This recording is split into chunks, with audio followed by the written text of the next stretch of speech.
아주 오랜만에 인사드린 것 같습니다. 반가운 얼굴들 대부분 다 계시고 또 새로운 얼굴도 많이 보여서 감사가 됩니다. 먼저 잠깐 기도하겠습니다.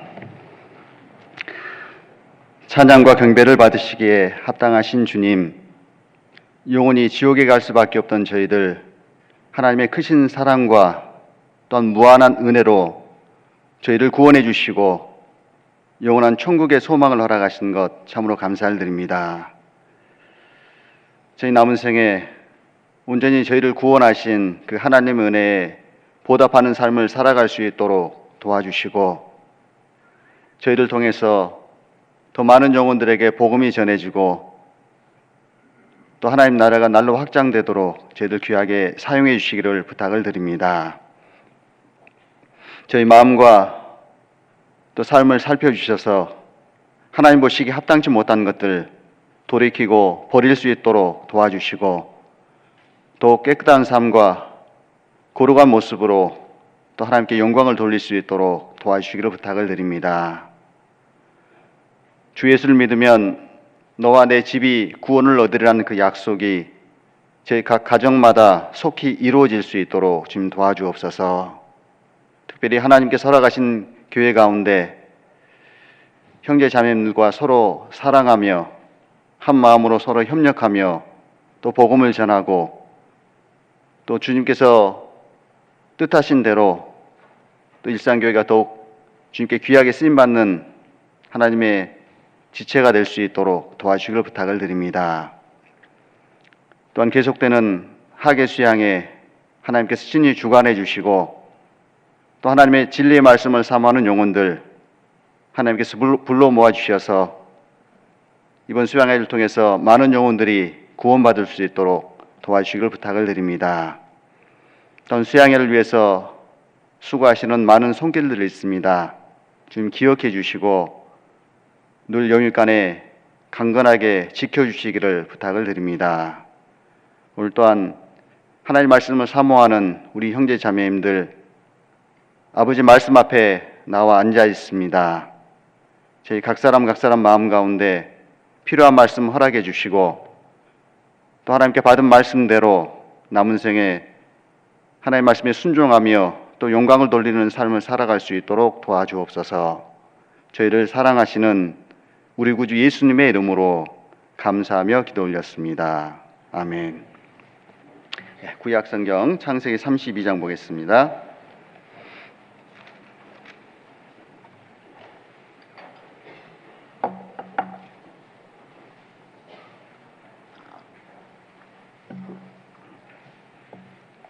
구약성경 창세기 32장 22절부터 보겠습니다.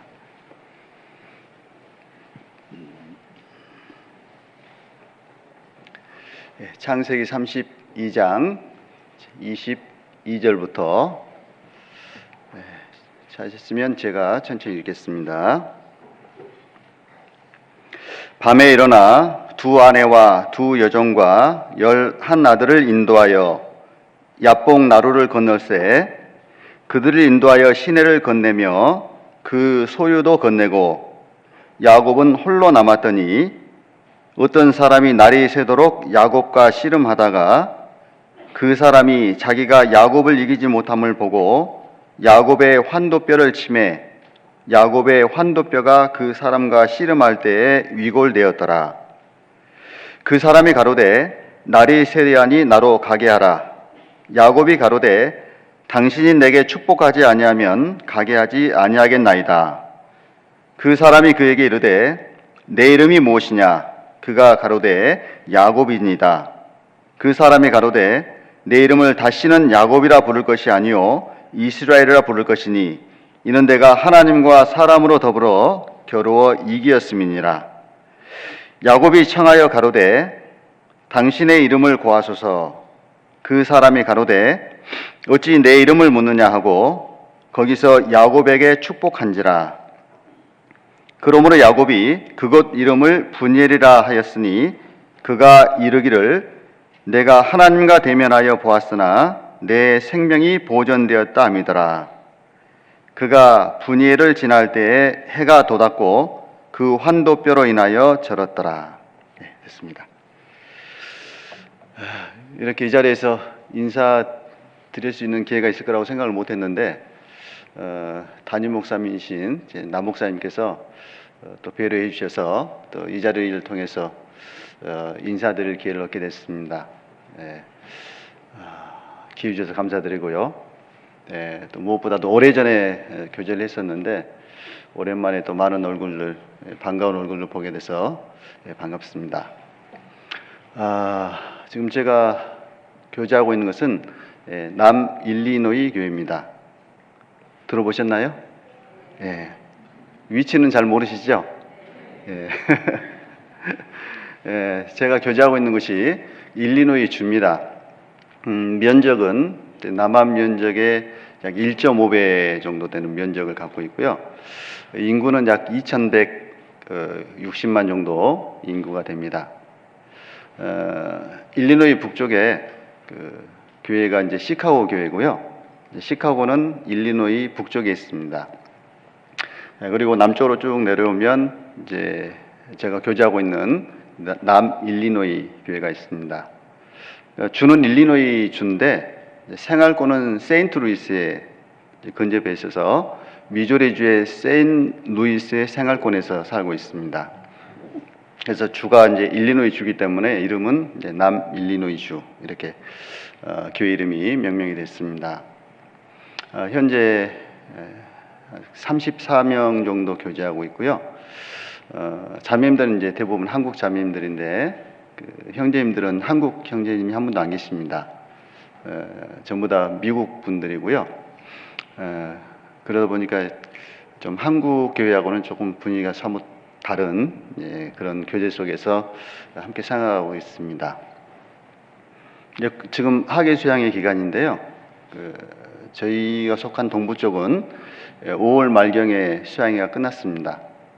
그리고 서부와 중부는 7월 초에 수양회가 끝났습니다. 여기서 공주까지 얼마나 걸리죠? 네? 운전자에 따라 달라요? 그리 멀진 않죠. 제가 그 일리노이로 옮기기 전에 시애틀에 있었는데 시애틀에 갔을 때 처음에는 서부로 갔습니다. 그래서 LA까지 가는데 LA까지 수양을 가면 운전해서 약 23시간 정도 갔습니다. 그러니까 하루에는 못 가고요. 그러니까 워싱턴주에 출발을 해서 오레곤주를 통과해서 캘리포니아주로 가는 겁니다. 그래서 가다가 하룻밤 자고 그래서 그 다음에 이제 LA 가서 참석을 하고요. 올 때는 조금 피곤하니까 이틀을 자고 옵니다. 그러니까 올 때는 한 3일 정도 돌아옵니다. 수양회비가 그 1인당 200불이었습니다. 그러니까 수양회비 200불 그리고 이제 갈 때 계속 가스비 들잖아요. 차 연료비 들죠. 숙박 비용 들죠. 그리고 가다 먹어야 되니까 식비 들죠. 그리고 돌아오는 길에 또 동일하게 비용이 듭니다. 그러니까 4인 가족 기준으로 수양회를 한번 참석하면 최소한 1,000불 이상은 기본이겠죠. 그러니까 수양회 1년에 참석하는 게 경제적으로나 시간적으로 또 형제 자매들은 많은 희생이 필요한 이제 그런 시간입니다. 이제 그래도 주님 이름으로 모이기 때문에 당연히 모여야 된다는 생각으로 그렇게 모이고 있습니다. 그리고 지금 저희가 있는 동부는 켄터키 수양관을 중심으로 해서 모이고 있습니다. 수양관에서 저희 교회가 제일 가깝습니다. 차로 이제 6시간 걸리고요. 그다음에 제일 먼 곳이 이제 뉴욕과 뉴저지입니다. 운전해서 13시간. 그리고 나머지 교회는 대부분 한 8시간에서 9시간 정도 걸려서 수양회를 갑니다. 그리고 이제 그 외에 행사가 많기 때문에요. 평균 동부에 있는 전도인들은 한 2달에 한 번꼴로 평균 켄터키를 갑니다. 그래서 운전해서 계속 왔다 갔다 하고요. 가서 봉사할 건 봉사하고, 그래서 오랜 시간에 운전하는 게 좀 익숙해져야 되는데 여전히 피곤한 건 여전하고요. 장거리 운전은 역시 피곤합니다. 거기에 비하면 한국에서 수양에 참여하는 건 경제적으로든 또 운전하는 거리든 미국과는 훨씬 다른 또 편안한 또 훨씬 더 편리한 환경 속에서 참석하고 있다고 생각합니다. 그래서 육신적으로 조금 고단하더라도 수양에 참여하는 건 당연하다고 생각하시고, 또 그렇게 피곤한 만큼 또 수고한 만큼 하나님 주시는 또 은혜가 분명히 있기 때문에 감사한 마음으로 그렇게 동참을 했으면 좋겠습니다. 자, 오늘 말씀을 통해서 야곱에서 이스라엘로라는 제목으로 우리가 이 땅에 태어나서 구원을 받고 주님 앞에 서는 그날까지 어떤 모습으로 신앙생활을 해오고 있고 또 어떤 자세로 신앙생활을 해야 될지를 좀 교훈을 생각해 보도록 하겠습니다. 자, 이 보시면 22절 보시면 밤에 일어나 두 아내와 두 여종과 11 아들을 인도하여 야복 나루를 건널세 그들을 인도하여 시내를 건네며 그 소유도 건네고 야곱은 홀로 남았더니 어떤 사람이 날이 새도록 야곱과 씨름하다가. 자, 야곱이라는 사람이 등장하는데 그 야곱이 야복 강가에서 하나님과 씨름하는 모습입니다. 그 야곱의 생애를 보시면 야곱은 쌍둥이인데 동생으로 태어났습니다. 그러니까 태생적으로는 하나님께 장자의 축복을 받을 수 없는 불가능한 태생적인 신분이었습니다. 근데 야곱은 하나님의 축복을 사모하는 사람이었고 장자의 명분을 사모하는 사람이었습니다. 그래서 자기 수단과 방법으로 형 에서에게 장자의 명분을 뺏었고 또 꾀를 내서 형에게 돌아갈 축복을 아버지로부터 뺏었습니다. 그 일 때문에 에서로부터 죽음의 위협을 느껴서 하란 땅으로 도망가게 되죠. 그래서 하란 땅에 머물면서 약 20년 동안 4명의 부인과 11명의 자녀를 얻게 됐습니다. 물론 육신적으로는 유복한 삶을 살았습니다. 그런데 육신적으로 유복하다 할지라도 하나님 보실 때는 야곱의 생애가 하나님이 원하시는 삶이 아니었습니다. 그래서 하란 땅에 있던 야곱에게 하나님이 나타나셔서 하나님께 부름 받았던 그곳으로 돌아가라고 공면을 하시는 겁니다. 그 앞에 31장 보겠습니다.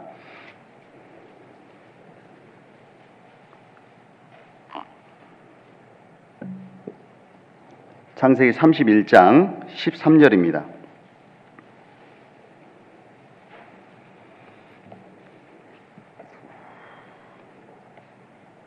(31장 13절) 제가 읽겠습니다.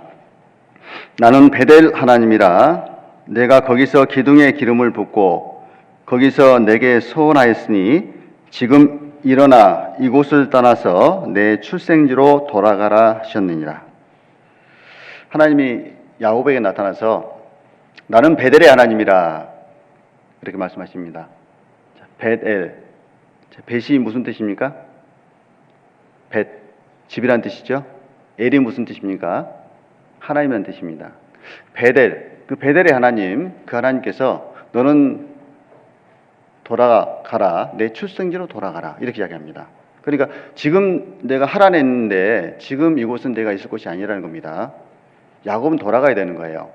하나님께 소원했던 그곳, 하나님을 만났던 그곳으로 돌아가야 되는 겁니다.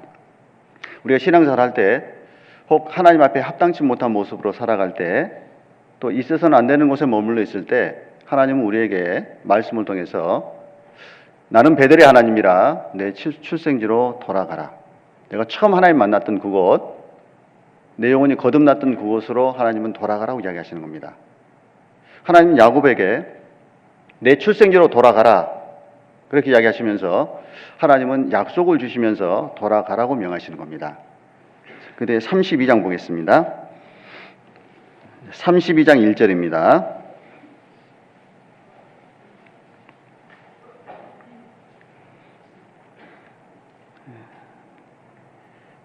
32장 1절 제가 읽겠습니다.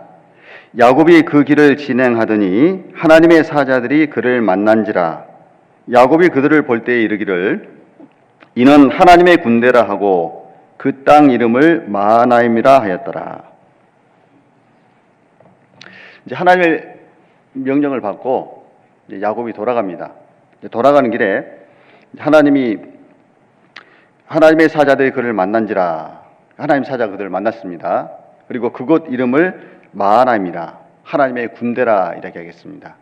그러니까 그 야곱이 하나님 명령을 받고 돌아가긴 하는데 어떤 마음으로 돌아가는지를 하나님이 가장 잘 아시는 겁니다.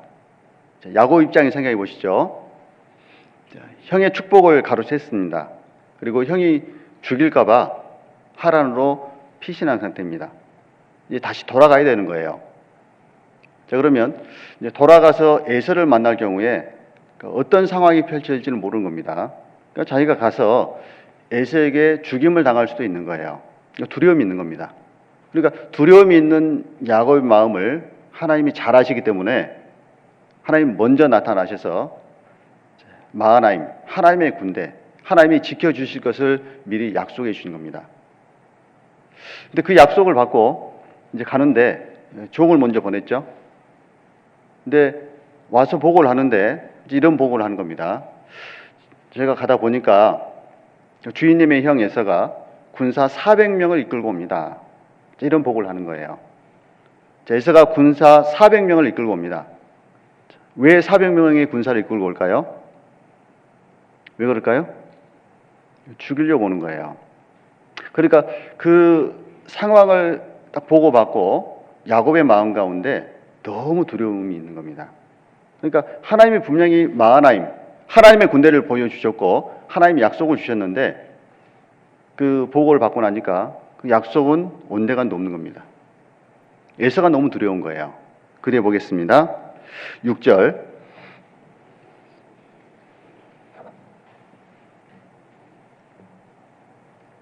사자들이 야곱에게 돌아와 가로되 우리가 주인의 형 에서에게 이른즉 그가 400인을 거느리고 주인을 만나려고 오더이다. 야곱이 심히 두렵고 답답하여 자기와 함께한 종자와 양과 소와 약들을 두 떼로 나누고 주인의 형 에서가 400인을 거느리고 옵니다. 그러니까 그 소식을 듣고 야곱이 심히 두렵고 답답했다 이렇게 되어 있습니다. 그러니까 하나님의 약속이 주어졌지만 막상 주어진 상황을 딱 보면 너무나 두렵고 답답한 겁니다. 그러니까 하나님이 분명히 약속을 주셨는데 약속은 마음속에 없는 거예요. 너무 두렵고 너무 답답한 겁니다. 우리 신앙생활 가운데 분명히 구원받은 그리스도인은 하나님의 약속 가운데 살아가고 있습니다. 주님은 세상 끝날까지 내가 항상 너와 함께 있으리라. 주님이 약속을 분명히 주셨습니다. 그런데 우리가 살다 보면 생각지 못한 일이 갑자기 터질 때가 있습니다. 건강검진을 했는데 갑자기 생각지 못한 큰 병이 나타나는 경우도 있습니다. 혹은 경제적으로, 물질적으로 큰 어려움이 닥칠 때도 있습니다. 혹은 인간관계 속에서 정말 감당하기 어려운 상황이 펼쳐질 수도 있습니다. 분명히 내가 구원받은 사람이 맞고 하나님이 약속하신 게 분명히 주어져 있는데 너무 두려운 거예요. 하나님의 약속은 생각이 안 나는 겁니다. 너무 두렵고 답답한 겁니다. 그런 상황이 펼쳐질 때 과연 내가 가장 먼저 나타내는 반응이 무엇인지 한번 생각할 필요가 있습니다. 여러분, 정말 답답하고 정말 두려운 상황이 딱 펼쳐지면 가장 먼저 뭘 하십니까? 뭘 하십니까? 기도부터 하시죠. 그렇습니까? 아닙니다. 먼저 자기 깨부터 내요. 이 상황에 내가 어떻게 하지? 뭘 해야 되지? 누구에게 도움을 요청해야 되지? 자기 수단 방법부터 떠오르는 게 우리 본성인 겁니다. 나름대로 야곱이 꾀를 냈습니다. 두 때로 나누자. 그래서 한 때를 치면 한 때라도 건져보자. 근데 꾀를 내서 시행하려고 하는데 그래도 두려운 거예요. 그러니까 두려우니까 이제 하나님 붙잡는 겁니다. 이제 기도하는 겁니다. 그 뒤에 보세요. 9절에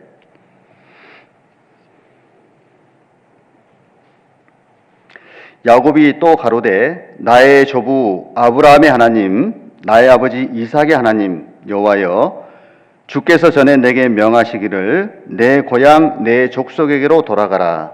내가 내게 은혜를 베풀리라 하셨나이다. 자기 방법을 생각해 봐도 그래도 답답한 거예요, 여전히. 그러니까 그때 하나님께 기도합니다. 하나님, 저희 조상 아브라함에게 약속했듯이 하나님 저에게 약속 주셨지 않습니까? 하나님 도와주십시오. 근데 기도도 했는데 여전히 답답한 겁니다. 여전히 두려운 거예요. 그래서 또 생각이 나는 겁니다. 자기 이름의 뜻처럼 야곱의 뜻이 뭐죠? 야곱. 뭐예요?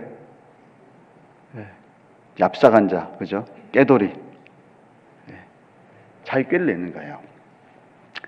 그래서 자기가 치밀하게 계산하고 철저하게 딱 계획해서 이렇게 하면 에서가 마음이 누그러질 거다. 선물을 보내는 겁니다. 선물을 계속 보내면 선물을 받으면서 점점 마음이 부드러워질 거다. 그러면 자기하고 딱 대면했을 때 에서가 자기를 잘 받아줄 거다. 이런 계산한 겁니다. 치밀하게 계산했죠. 근데 결국은 그건 자기 생각인 거예요. 그대 보겠습니다. 20절.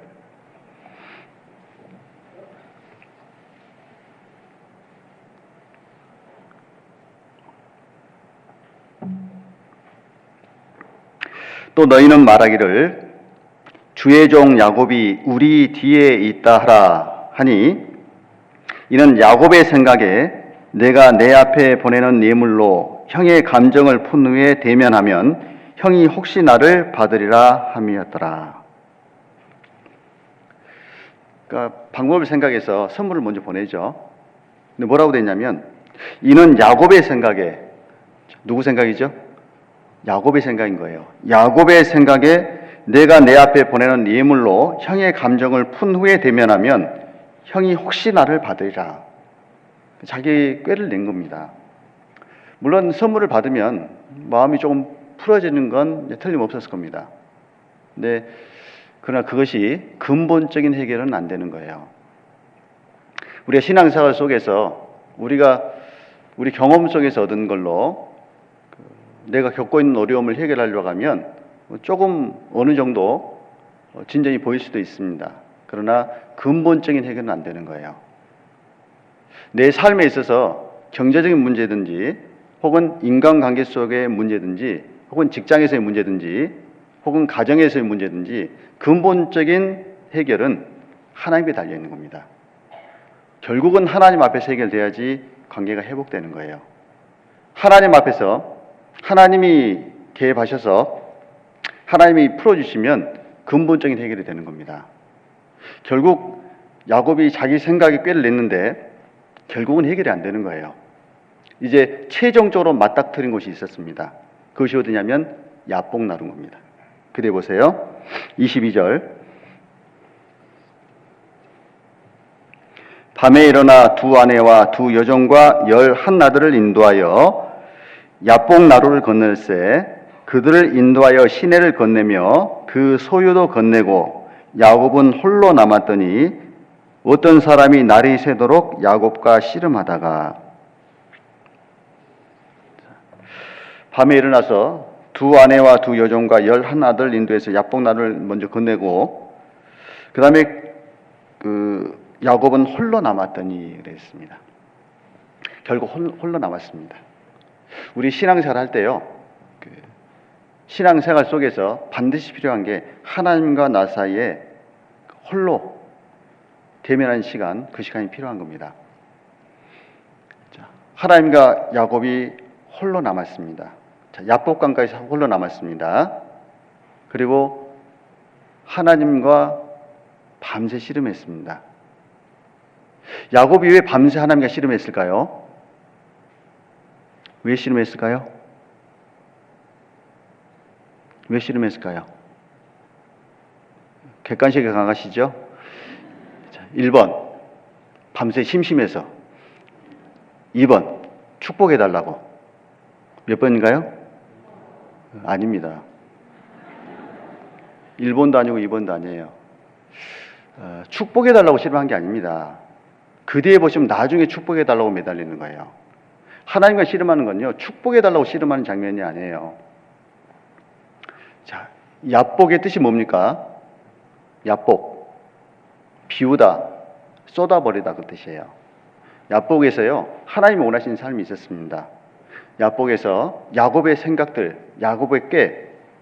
야곱의 수단 방법, 하나님 그걸 비우기를 원하시는 거예요. 그걸 다 쏟아버리기를 원하시는 겁니다. 우리의 신앙생활 속에서 하나님과 일대일의 관계 속에서 하나님과 씨름하는 시간이 많이 있습니다.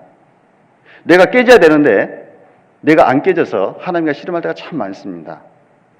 하나님이 원하시는 건 내가 깨지는 거예요. 내가 비워지는 겁니다.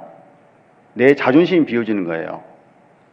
내 인간적인 수단과 방법, 그걸 쏟아버리는 겁니다. 그걸 다 비우게 될 때 전적으로 하나님만 의지하게 되는 거예요. 야곱이 여러 가지 꾀를 내서 자기 수단 방법을 동원했습니다. 결국은 해결이 안 되는 거예요. 결국 야복강가에서 하나님과 씨름을 했습니다. 야곱에게 반드시 필요한 게 출생지로 돌아가기 위해서 반드시 필요한 게 뭐냐면 야복강이었습니다. 우리 신앙생활 속에서 우리 각자에게 반드시 필요한 게 뭐냐면 야복강이에요. 야복강가에서 하나님과 홀로 대면해서 씨름하는 것, 그게 반드시 필요한 거예요. 여러분, 어떤 일이 딱 다가올 때요, 먼저 내 생각, 내 수단 동원하는 건 야곱의 본성이고 또 나아가서 내 본성입니다. 여러분, 야곱 속에 내가 있어요. 가만히 생각해 보시면 내 삶 가운데 야곱이 여전히 있습니다.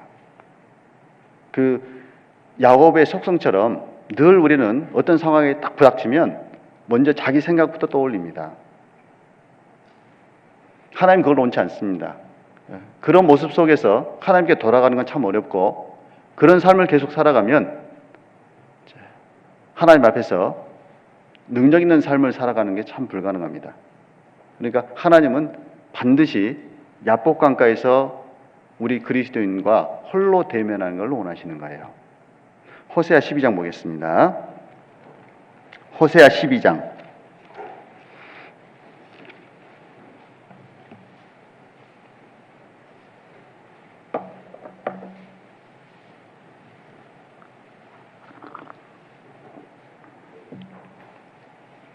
구약성경 호세아 12장 1267페이지.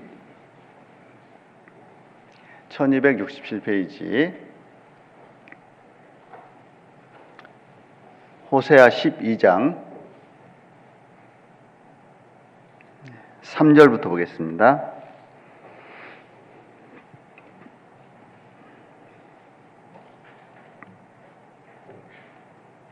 제가 읽겠습니다.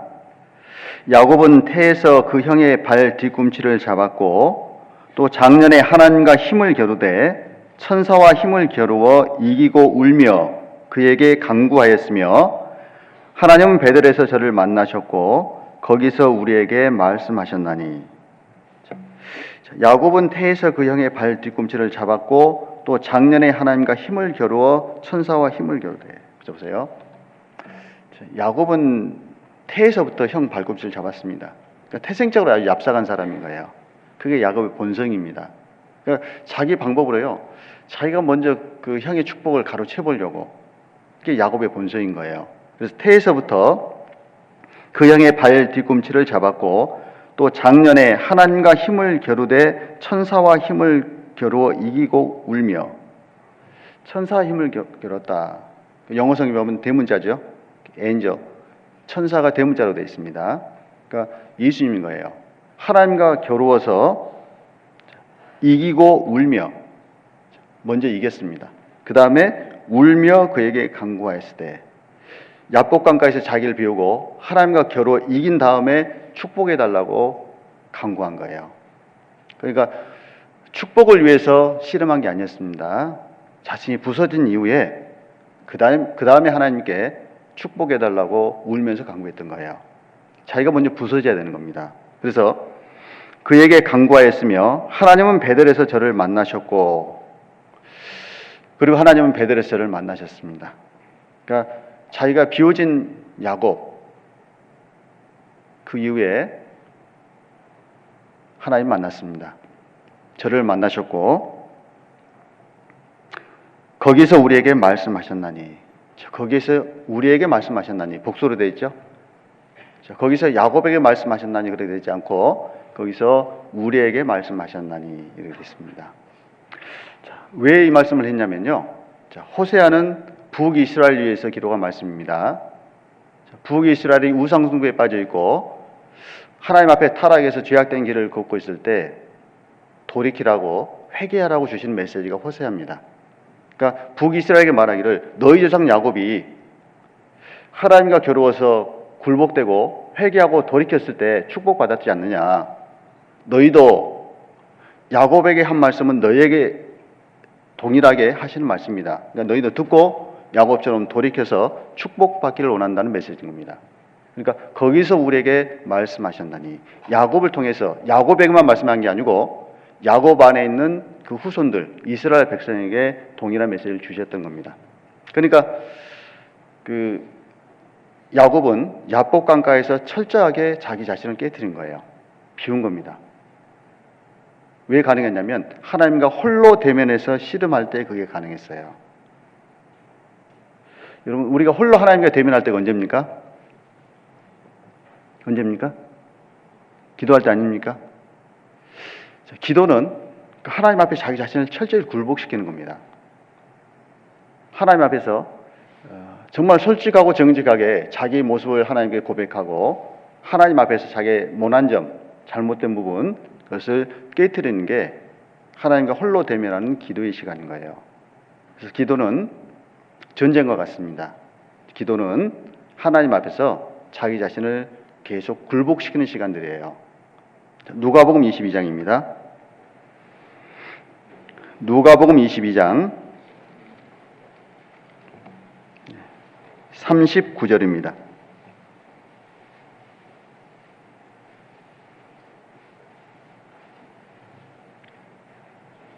누가복음 22장 39절.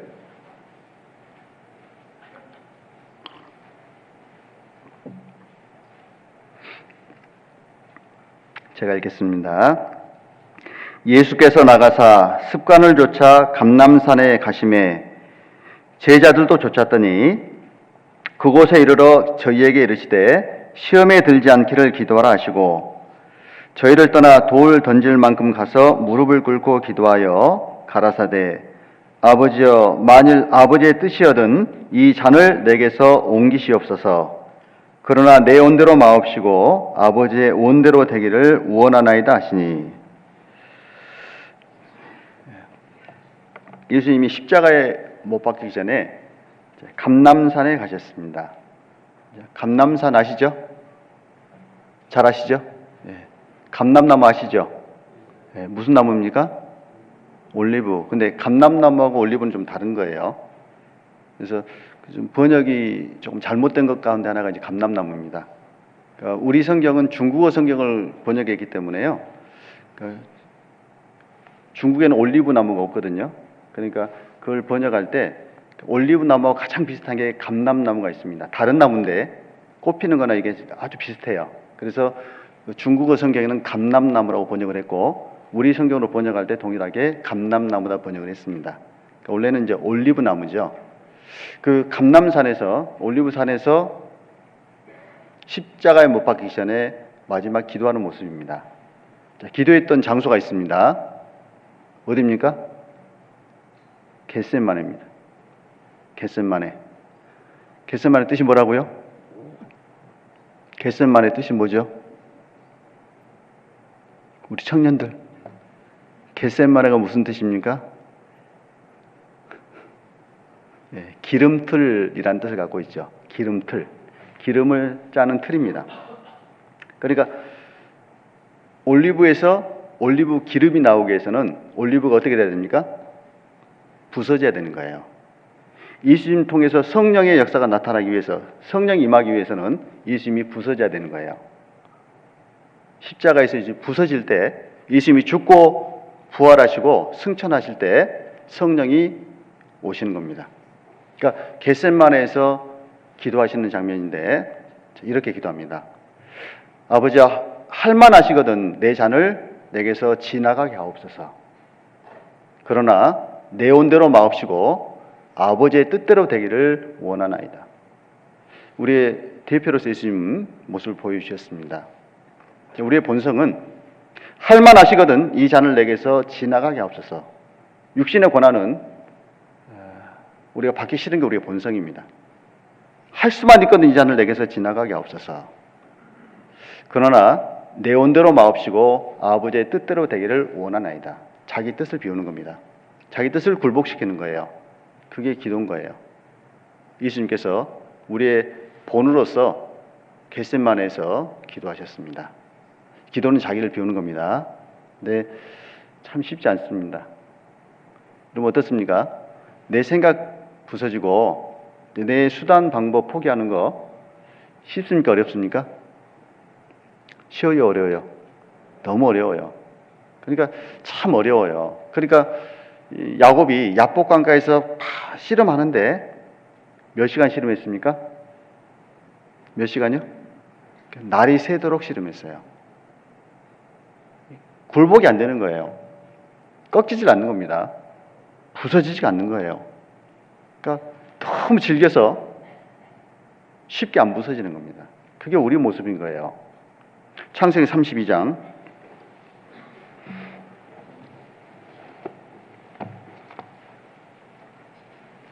창세기 32장 24절입니다.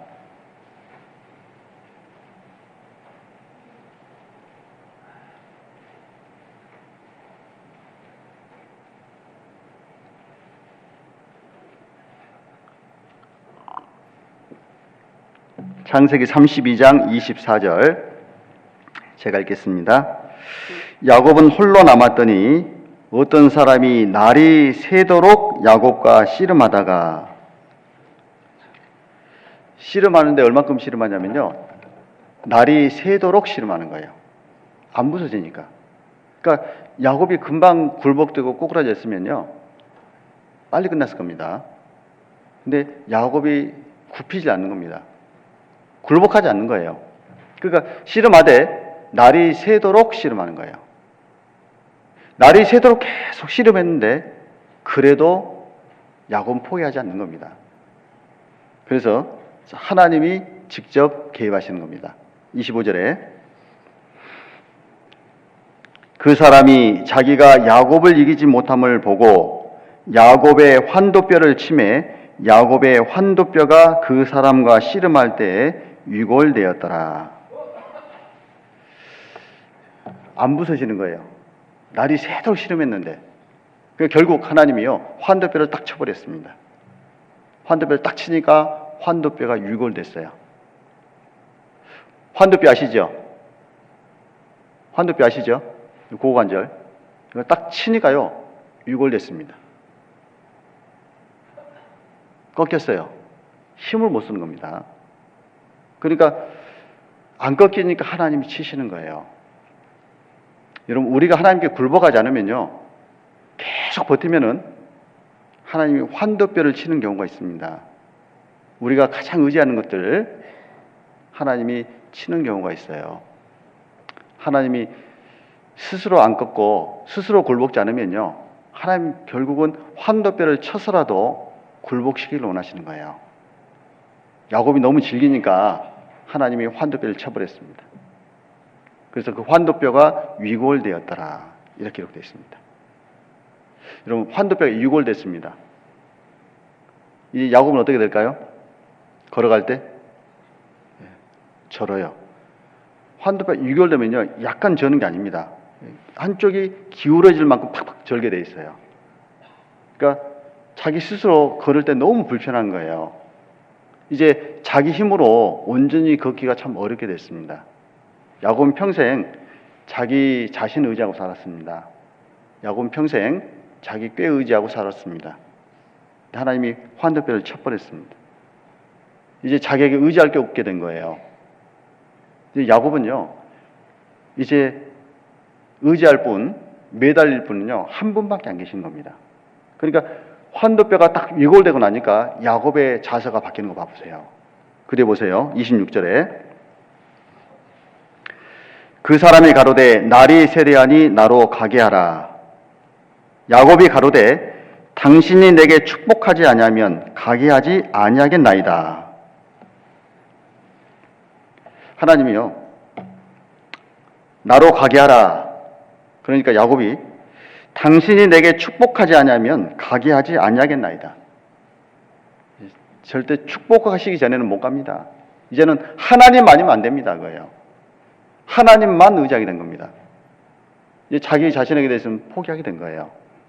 환도뼈가 유골됐을 때 하나님, 저 축복해 주기 전에는 못 갑니다. 여러분 생각해 보세요. 씨름했는데 날이 새도록 씨름했습니다. 거기다가 환도뼈가 유골됐어요. 통증이 어떨까요? 뼈가 위골됐다니까요. 통증이 있어요, 없어요? 견딜 수 없는 통증이 있는 거예요. 그리고 밤새 씨름했잖아요. 얼마나 지쳤겠습니까? 근데 통증이 너무 심하고 너무 지쳐 있음에도 불구하고 이제 야곱은 한 가지밖에 없는 거예요. 내가 지금 죽을 수도 있지만 하나님이 축복해 주지 않으면 저는 안 됩니다. 그거예요. 목숨을 걸고 하나님 붙잡는 겁니다. 지금까지 자기 자신만 의지하고 살았던 이 야곱이 하나님만 붙잡는 거예요. 그때 하나님이 이렇게 말씀하십니다. 27절에 그 사람이 그에게 이르되 내 이름이 무엇이냐? 그가 가로되 야곱이니이다. 하나님이 묻습니다. 뭘 묻죠? 내 이름이 무엇이냐? 하나님이 야곱의 이름을 모를까요? 아시죠? 근데 왜 내 이름이 무엇이냐 그렇게 물었을까요? 그 질문에 야곱입니다. 자, 야곱이 무슨 뜻입니까? 얍삭한 자, 꾀돌입니다. 자, 내 이름이 무엇이냐? 그 말 속에 너는 지금까지 어떻게 살았냐 그거예요. 네가 살아온 삶 한번 뒤돌아보라는 겁니다. 돌이키라는 거예요. 자, 이름 속에는 그 사람의 인생이 담겨 있습니다. 하나님께서 환도뼈가 유골된 야곱에게 내 이름이 무엇이냐 물었습니다. 네가 지금까지 어떻게 살았냐? 그 하나님께서 물으실 때 야곱이 이렇게 얘기합니다. 27절에 가로되 야곱이니이다. 그 사람이 가로되 내 이름을 다시는 야곱이라 부를 것이 아니요 이스라엘이라 부를 것이니 이는 내가 하나님과 사람으로 더불어 겨루어 이기었음이니라. 야곱입니다. 그러니까 하나님 말씀하시기를 내 이름을 다시는 야곱이라 부를 것이 아니요 이스라엘이라 부를 것이니 이름을 바꿔주시죠. 넌 지금까지 야곱의 삶을 살았다는 겁니다. 그러나 야복 강가에서 환도뼈가 이골된 이후에는 이제는 너는 이스라엘이라는 겁니다. 이제는 야곱이라 부를 것이 아니라 이스라엘이라 부를 것이니. 자, 야곱의 생애에서 이스라엘의 생애로 바뀌었습니다. 이름이 바뀐다는 건 그 사람의 삶이 바뀌는 거예요. 야복 강가에서 하나님과 씨름했던 야곱, 환두뼈가 유골된 야곱은 이제 그 이름이 바뀌었습니다. 내가 하나님과 겨루어 이겼다. 하나님 이름을 바꾸셨습니다. 이름을 바꾸셨다는 얘기는 그의 삶을 변화시킨다는 얘기입니다. 여러분, 우리의 생애를 보세요. 우리는 태어날 때 야곱 같은 생애였어요. 태어날 때부터 내 욕심 추구하며 살았습니다. 내가 원하는 삶은 내 수단 방법 통해서 내 계획대로 살아왔습니다. 그러다가 어느 날 예수님 만났습니다. 내 고집대로 살아왔고 죄악된 삶을 살아왔는데 하나님 말씀 앞에서 그게 부서졌습니다. 그게 회개죠. 여러분, 회개 없는 구원은 없습니다. 회개가 뭡니까?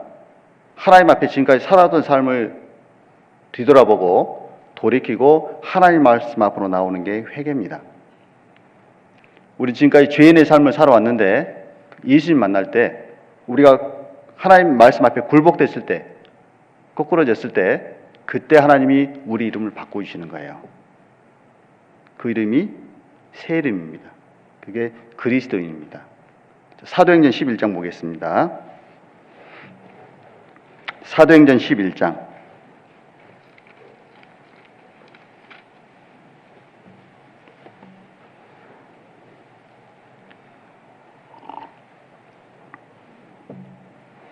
26절입니다.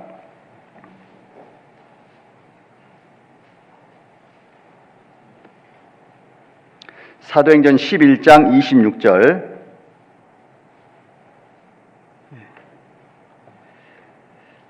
함께 읽겠습니다. 만남에 안디옥에 데리고 와서 둘이 교회에 1년간 모여 있어 큰 무리를 가르쳤고 제자들이 안디옥에서 비로소 그리스도인이라 일컬음을 받게 되었더라. 사도행전을 누가 기록했어요? 누가 기록했어요? 누가?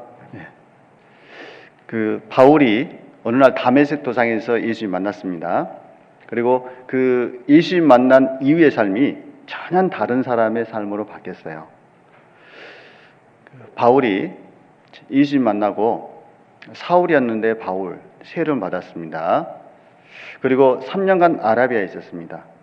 그리고 아라비아에서 돌아와서 다소 자기 고향에서 8년간 있었습니다. 그리고 바나바가 데려와서 1년간 안디옥에 머물고 있을 때 그때 비로소 그리스도인이라 일컬음을 받았더라. 그 기록이 11장입니다. 그리고 이제 전도여행을 떠나게 되죠. 그 전도여행이 대략 3차에 걸친 전도여행이고 4차 전도여행 때는 죄수의 신분으로 로마에 압송되는 겁니다. 대략 23년 정도인데 그 바울의 생애가 사도행전 쭉 기록되어 있는데요. 기억하기 쉽게 이렇게 기억하면 됩니다. 곱셈을 잘 하시면 기억하기 쉬워요. 38에 곱셈 잘 하시는 3은 아라비아에서의 기간입니다. 8은 다소에서 기간이에요. 38에 24죠. 그 중에 1 플러스 23은 24잖아요. 그러니까 1은 안디옥에서 1년이에요. 그리고 나머지 전도여행이 나머지 시간입니다. 그 생애가 사도행전에 기록되어 있는데 그 예수님 만난 이후에 그 이름이 바뀌었습니다. 사울의 삶을 살던 그가 바울의 삶으로 바뀌었습니다. 그리고 죄인으로서의 삶을 살던 그가 그리스도인의 삶을 살게 된 거예요. 그래서 여기 보시면 안디옥에서 비로소 그리스도인이라 일컬음을 받게 되었더라. 그리스도인이라 라는 새로운 이름으로 일컬음을 받았습니다. 그리스도인 무슨 뜻입니까? 그리스도인 무슨 뜻이에요? 그리스도를 머리로 삼고 살아가는 사람이에요. 그러니까 삶의 주인이 누가 됐냐면 그리스도가 됐습니다. 내 삶을 인도하는 주체가 예수 그리스도가 됐습니다. 그러니까 그리스도를 머리로 두고 그리스도께서 인도하는 삶을 살아가는 사람을 그리스도인이라 그래요. 우리가 구원받기 전에는 내 인생은 내 생각대로 내가 원하는 삶을 살아왔습니다. 그건 내 태생적인 삶이었습니다. 근데 어느 날 예수 그리스도를 만나게 됐고 그분을 내 구세주로 믿게 됐습니다. 그리고 구원받은 이후의 삶은 그리스도, 그분을 주로 모시고 살아가는 삶이 된 거예요. 그래서 그리스도인이라는 새로운 이름은 이제 그리스도를 머리로 두고 그리스도께서 명하시는 대로 순종하는 삶을 살아가는 사람이다 그 뜻이에요. 여러분 그리스도인입니까? 그리스도인 맞습니까? 맞습니까? 예, 그럼 그리스도의 뜻대로 살고 계십니까? 대답이 약해지죠. 그리스도인이란 말은 단지 천국 갈 수 있습니다 그걸 말하는 게 아닙니다. 그리스도인이라는 이름으로 일컬어진다면 그리스도의 뜻대로 순종하며 살아가는 사람이다 라는 뜻이 내포되어 있는 거예요. 이름이 바뀌었다는 얘기는 그의 삶이 변화됐다는 의미입니다. 하나님이 야곱의 이름을 이스라엘로 바꿔주셨습니다. 환도뼈가 위골됐을 때 그의 이름이 바뀌었고 그의 삶이 바뀌었습니다.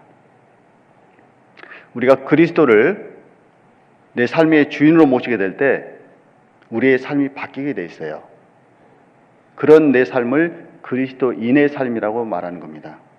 그러니까 정말 구원을 받고 그리스도인으로 살고 있다면요, 누가 보더라도 야, 저 사람 정말 그리스도인이다 라고 인정이 되는 삶이 돼야 되는 거예요. 그게 그 이름에 걸맞는 삶이라는 겁니다. 베드로전서 4장입니다. 베드로전서 4장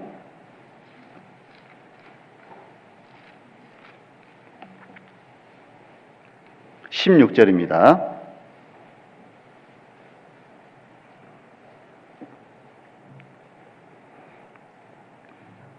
베드로전서 4장 16절.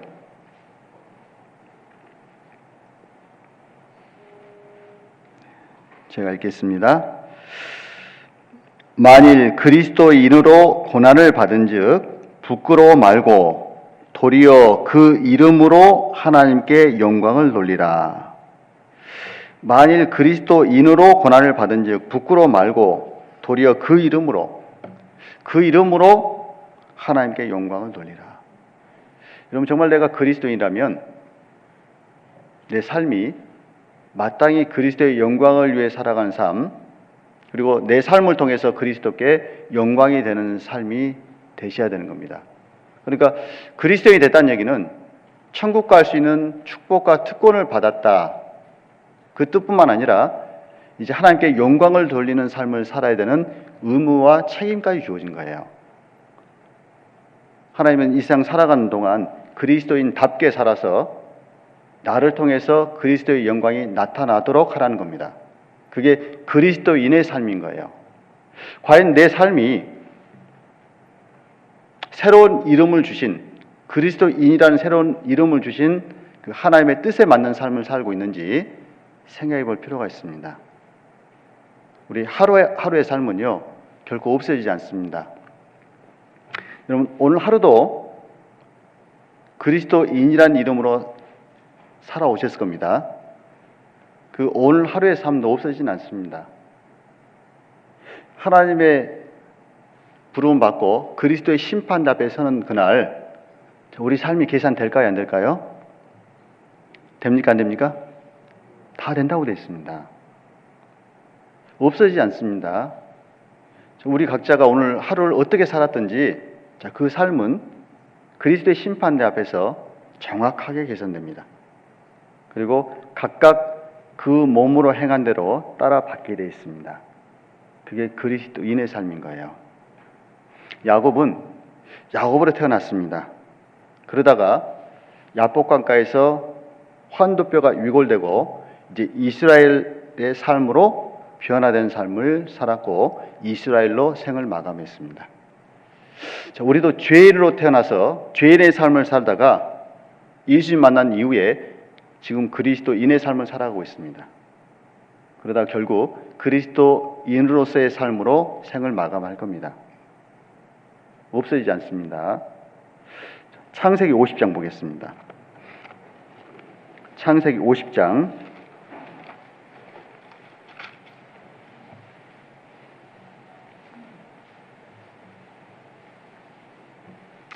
1절 2절입니다.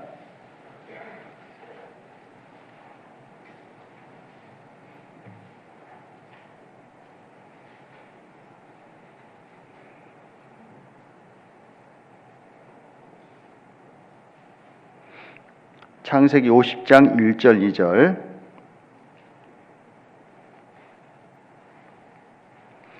요셉이 아비 얼굴에 굽으려 울며 입맞추고 그 수종 의사에게 명하여 향재료로 아비의 몸에 넣게 하며 의사가 이스라엘에게 그대로 하되 이스라엘 죽고 난 다음에 뭘 만들었죠? 뭘로 만들었습니까? 미라로 만들었어요.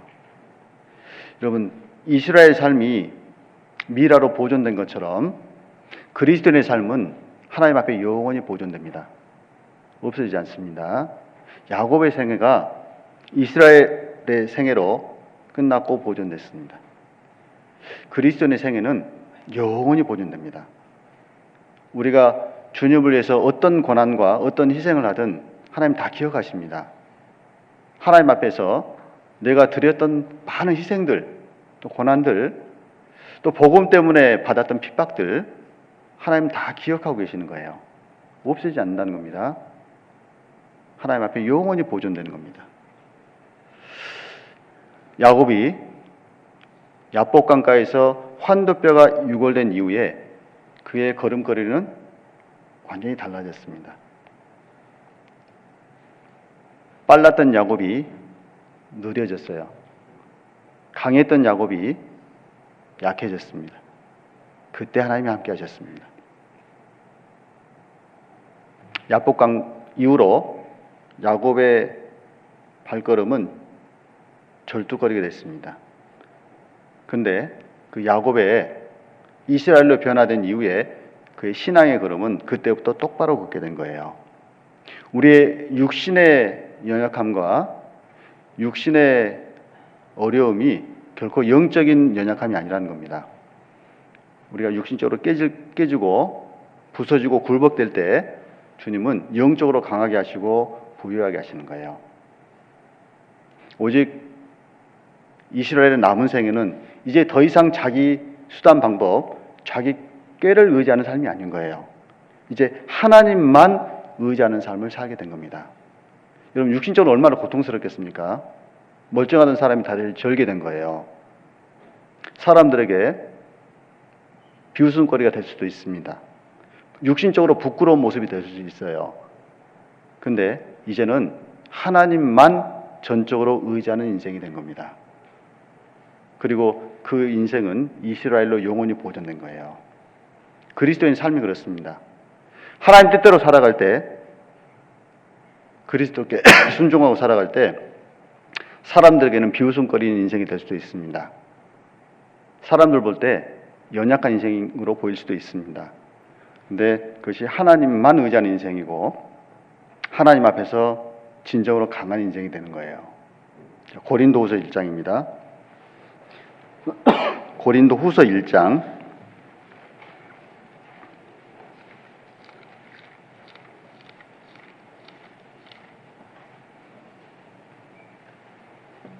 9절입니다.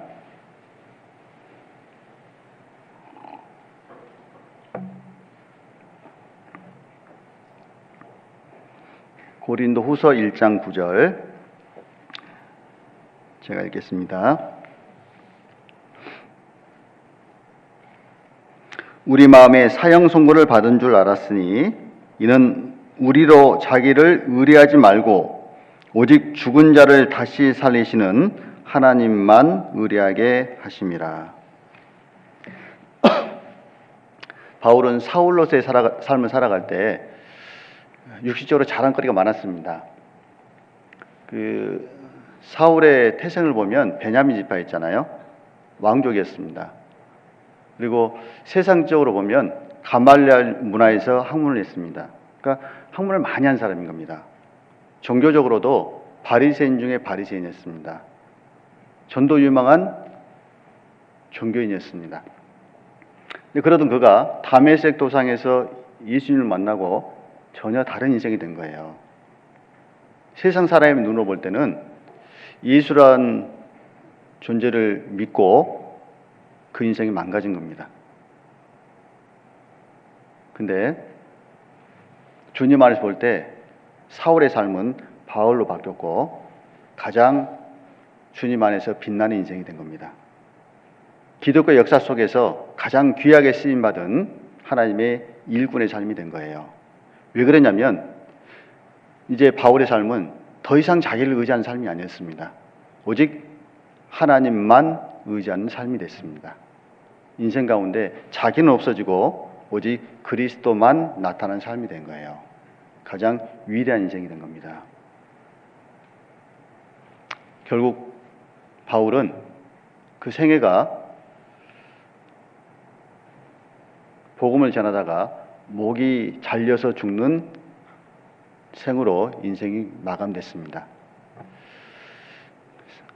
사도행전 20장 24절 말씀 잘 기억하시죠? 잘 기억하시죠? 나의 달려갈 길과 주 예수께 받은 사명 곧 하나님의 은혜의 복음 증거한 일을 마치려 하면은 나의 생명을 조금도 귀한 것으로 여기지 아니하노라. 그게 바울의 간증입니다. 많이 들어보셨죠? 네, 암송도 많이 하고 있습니다. 근데 과연 그 말씀이, 그 간증이 과연 내 삶 가운데 얼만큼 연관이 있을까? 생각해 볼 필요가 있습니다. 똑같은 성경 구절인데 바울이 했던 그 당시의 그 말씀과 우리가 암송하는 그 말씀은 힘과 능력이 다를 겁니다. 왜냐하면 삶이 다르기 때문에 그래요. 제가 로마에 갔을 때 그 바울이 목이 잘려서 죽임을 당했던 그곳에 가서 딱 섰는데 그 바울이 처형당할 때 사용했던 돌도 그대로 거기에 전시되어 있습니다. 그리고 목이 잘려 죽임당한 그곳에 기념교회가 세워져 있습니다. 그 자리에 딱 섰는데 그 가장 먼저 떠오른 말씀이 그 사도행전 20장 24절이었어요. 설교하기 때문에 성구암송을 했죠. 그리고 반복해 설교도 했습니다. 근데 그 자리에 섰을 때 그 떠올랐던 그 사도행전 20장 24절은 그냥 성구암송이었습니다. 제 삶과는 그렇게 밀접하게 느껴지지 않았어요. 그러니까 바울이 외쳤던 그 당시에 그 말씀과 제가 외웠던 성경 말씀이 능력이 전혀 다른 겁니다. 왜냐하면 삶의 모습과 하나님 앞에서 삶의 태도가 달랐기 때문에 그래요. 왜 바울은 동일한 구원을 받았는데 능력 있는 삶을 살 수 있었을까? 하나님 앞에 자기를 비웠습니다. 모든 것을, 전에 유익하던 모든 것을 그리스도를 위해서 배설물로 여겼습니다. 그러니까 사울의 삶이 전적으로 바울의 삶으로 바뀌었고 그의 삶을 통해서 온전히 그리스도의 영광이 나타났던 거예요. 왜냐하면 바울은 하나님 앞에서 자기를 비고 자기를 쏟았습니다. 자기를 깨뜨렸습니다. 하나님 앞에 자기 자존심 버린 거예요. 우리가 신앙생활 할 때요, 우리의 신앙의 적이 되는 동목 가운데 하나가 뭐냐면, 우리의 성품 가운데 하나가 뭐냐면요, 자존심입니다. 자존심. 자존심 때문에 참 신앙생활 어려울 때가 많아요. 자존심 때문에 봉사가 참 어려울 때가 많습니다. 자존심 상하면요, 그냥 다 그냥 때려치고 싶죠. 내가 뭐 자기를 위해서 그러지 뭐 나 위해서 그래? 됐어. 포기하고 싶잖아요. 그죠? 근데 만약에 예수님이 자존심 세우셨으면 십자가에 올라가지 않습니다. 창조주께서 벌거벗김을 당하고 채찍을 맞으시고 십자가에 못 박혀서 조롱을 받으시고 침뱉음을 받으셨잖아요. 그러니까 그 창조주로서의 자존심을 세우셨다면 이 땅에 구원받을 사람 한 명도 없다는 얘기입니다. 우리 앞서서 복음을 전했던 믿음의 선진들이 인간적인 자존심을 세웠다면 우리에게까지 복음이 전해지는 게 불가능했을 겁니다. 근데 그리스도께서 모든 것 다 버리셨고 목숨까지 버리셨습니다. 그리고 믿음의 선진들이 그 길을 따라갔고 그들의 삶을 통해서 복음이 우리에게까지 온 거예요. 우리도 동일하게 자기를 비워가는 삶을 살아갈 때 그리스도인다운 삶을 살아갈 수 있는 겁니다. 오직 하나님만 의리하게 하려 함이십니다. 하나님만 의리한 삶을 살아간 거예요. 그럼 보세요. 야복강가에서 하나님과 밤새 씨름하고 환도뼈가 위골됐습니다. 자, 그 이후에 야곱을 한번 생각해 보십시오.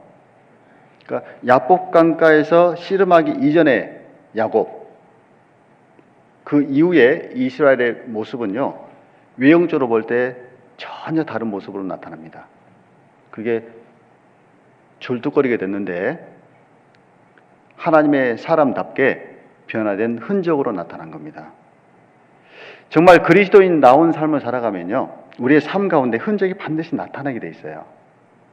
야곱이 한도뼈가 위골됐을 때 유형적으로 변화된 모습이 금방 눈에 띄었습니다. 자, 갈라디아서 6장 17절입니다. 갈라디아서 6장 17절.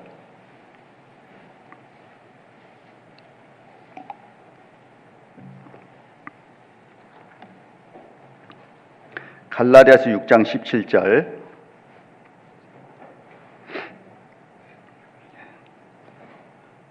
함께 읽겠습니다.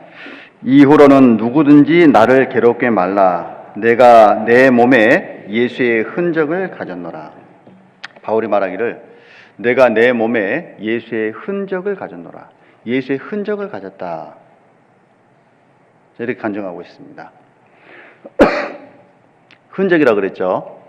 흔적, 마크입니다. 그러니까 먼저 심령 가운데 예수의 흔적이 새겨진 사람은 몸의 흔적이 나타나게 돼 있어요. 에베소 1장에 있는 것처럼 구원받을 때 성령의 인치심을 받습니다. 우리 안에 마크가 탁 찍히는 거예요. 구원받은 모든 사람의 심령 가운데는 성령의 인치심이 있습니다. 있으신가요? 네. 내 심령 한번 보세요. 찍혀 있나요? 네. 구원받은 심령 속에는 성령의 인치심이 반드시 있습니다. 눈에 보이지 않지만. 그리고 그 인치심을 받은 사람은 그 성령의 능력이 밖으로 나타나게 돼 있어요. 정도는 다르지만 정말 성령을 받았고 그리스도인이 됐다면 삶의 변화는 반드시 있게 되어 있습니다. 구원받았다고 간증은 하는데 시간이 아무리 흘러도 삶의 흔적이 없다, 삶의 변화가 없다면 심령 가운데 인치심을 받지 못한 겁니다. 그럼 생명은 반드시 역사는 나타나게 돼 있어요. 그건 법칙입니다. 생명이 있다고 간증은 하는데 생명의 활동이 안 나타난다는 건 그건 비정상적인 겁니다. 혹 내가 구원받았다고 생각을 하는데 5년 지나고 10년 지나고 20년이 지나도 항상 그 모습 그대로다. 그러면 스스로 진단을 해보셔야 돼요. 정말 내 심령 가운데 성령의 인치심을 받았는지, 정말 성령께서 내 안에 오셨는지, 정말 그리스도인으로서 삶이 시작됐는지를 좀 생각해 보셔야 됩니다. 그리고 정말 그리스도인이 됐다면 내 몸에 예수의 흔적을 가져놓으라.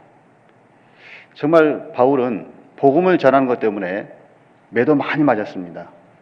여러 번 굶기도 했습니다. 강도 위험도 경험을 했습니다.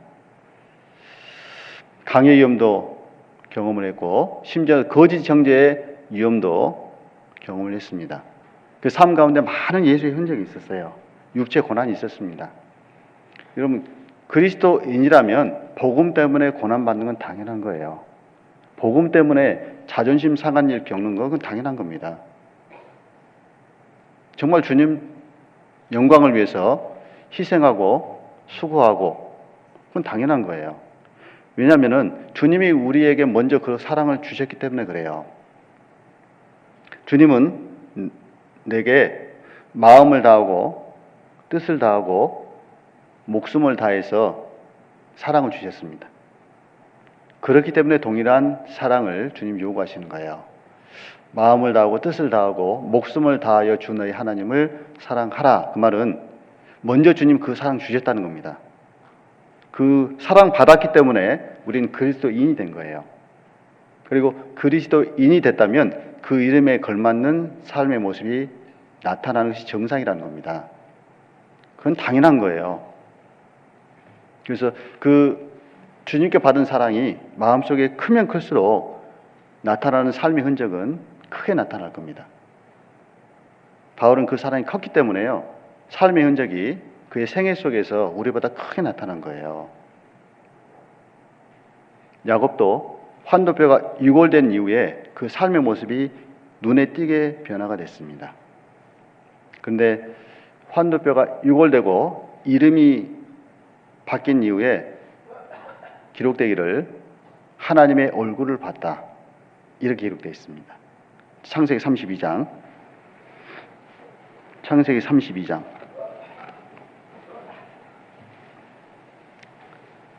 30절입니다.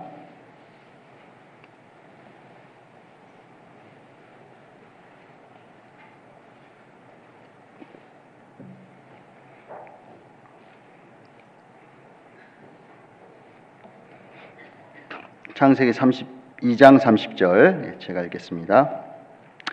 그러므로 야곱이 그곳 이름을 분이엘이라 하였으니 그가 이르기를 내가 하나님과 대면하여 보았으나 내 생명이 보존되었다 함이더라.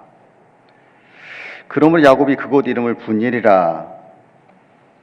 분이엘, 하나님의 얼굴이란 뜻이잖아요.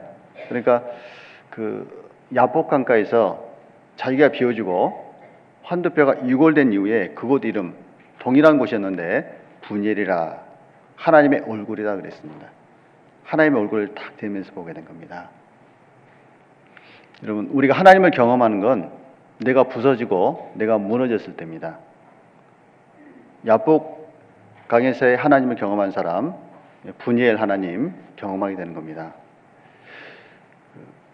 정말 하나님의 사랑을 경험한 사람은 육신적으로 좀 아픔이 있고 손해가 있다 할지라도 그걸 포기할 수 있는 마음이 있게 돼 있어요. 그게 직접적으로 나타나는 것이 교회입니다. 교회 속에서 하나님께서 서로 지체를 주셔서 서로 부대끼게 만들고 지체를 통해서 연단시키고 지체를 통해서 자기를 보게 하고 지체를 통해서 우리를 다듬어 가시는 겁니다. 어떤 분은 그렇죠. 저 자매만 없으면 내가 신앙생활 편할 텐데. 저 형제는 나한테 가시야. 나한테 하나님 왜 이런 십자가를 주셨지? 내년엔 좀 봉사를 안 했으면 좋겠다. 저런 형제 자매 보기 싫어서. 그렇게 생각할 수 있어요. 근데 생각해 보세요.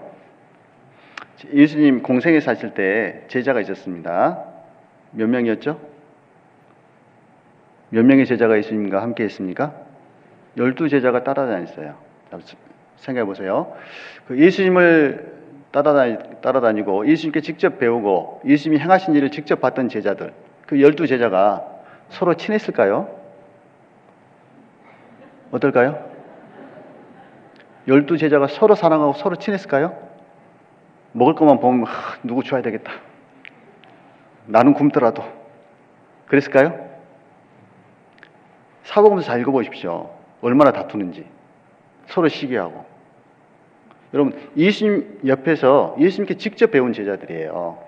예수님이 행하신 일을 직접 눈으로 봤던 제자입니다. 그런데 여전히 성격은 그대로였습니다. 여러분, 사람의 성격이 바뀌어요, 안 바뀌어요? 사람의 성격은 바뀝니까, 안 바뀝니까? 안 바뀌어요. 성격 급한 분요, 구원받아도 여전히 성격 급해요. 그죠? 성격이 느긋하고 그런 분도 여전히 느려요. 안 바뀌죠? 근데 왜 사람이 바뀝니까? 성품이 바뀌는 거예요. 신의 성품에 참여하게 되는 겁니다. 점점 주님을 닮아가는 거예요. 자기가 포기되는 만큼. 여러분, 예수님의 12제자조차도 서로 하나 되기 참 어려웠습니다. 왜냐하면 자기 생각이 너무 강했기 때문에. 하물며 여기 보세요. 얼마나 숫자가 많아요. 12명 정도가 아니라니까요. 구역만 해도 몇 명입니까? 어떻게 내 생각이 흡족하게 다 맞겠습니까? 서로 다를 수밖에 없어요. 내 마음에 안 드는 사람이 훨씬 많을 수밖에 없습니다.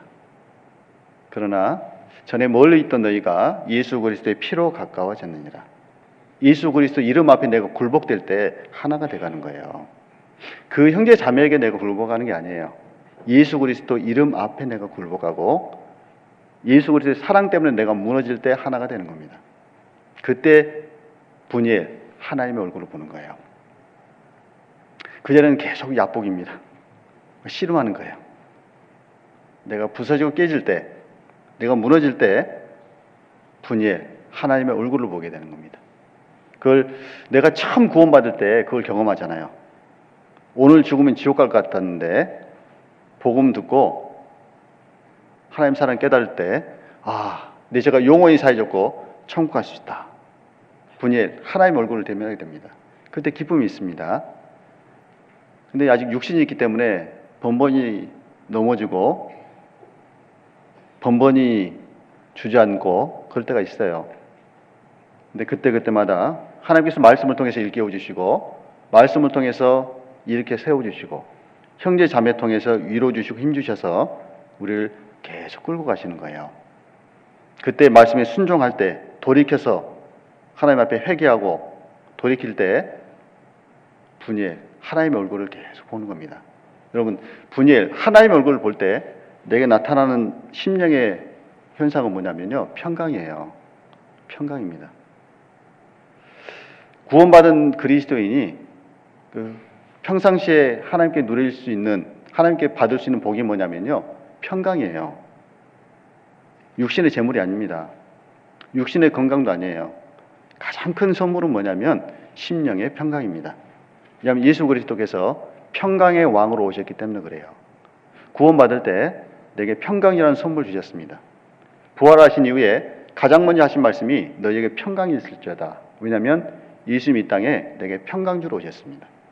그러니까 주님과 동행할 때 야복에서 나를 비우고 하나님만 전적으로 의지할 때 분이엘 내게 평강 주시는 하나님 얼굴을 대면하며 살아가는 겁니다. 그게 그리스도인의 삶인 거예요. 야곱이 자기를 비우고 이스라엘 됐을 때 분이엘 하나님의 얼굴을 대면해서 봤습니다. 31절 그가 분이엘을 지날 때 해가 돋았고 그 환도뼈로 인하여 절었더라. 그가 분이엘을 지날 때 해가 돋았고 캄캄한 야복에서 씨름했습니다. 분이엘 지날 때 해가 돋았습니다. 절망스럽고 정말 고통스러운 야복이 자기가 무너졌을 때 해가 돋았더라.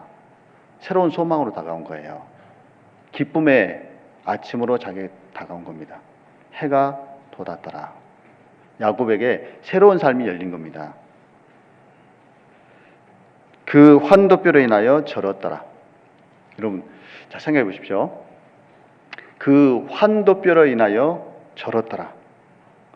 자, 야곱 입장에 생각해 보세요. 자, 그 환도뼈로 인하여 절었더라. 그럼 긍정적인 메시지입니까? 부정적인 메시지입니까? 네? 환도뼈로 인하여 절었다. 절름발이 됐다는 거예요. 긍정적인 메시지예요? 부정적인 메시지예요? 부정적으로 비칠 수 있어요. 육시적으로 생각해 보면. 그러나 하나님 안에서 보면 환도뼈로 인하여 절었더라. 이거 뭘 이야기합니까? 삶이 전혀 다른 사람의 삶으로 변화되더라 그 말이에요. 절개됐습니다. 평생 이제 야곱의 남은 생에는요 절름발의 인생이 된 거예요. 하나님만 의지하는 인생이 된 겁니다. 여러분 정말 구원을 받았고 하나님께 내가 굴복되면요 절개되어 있습니다.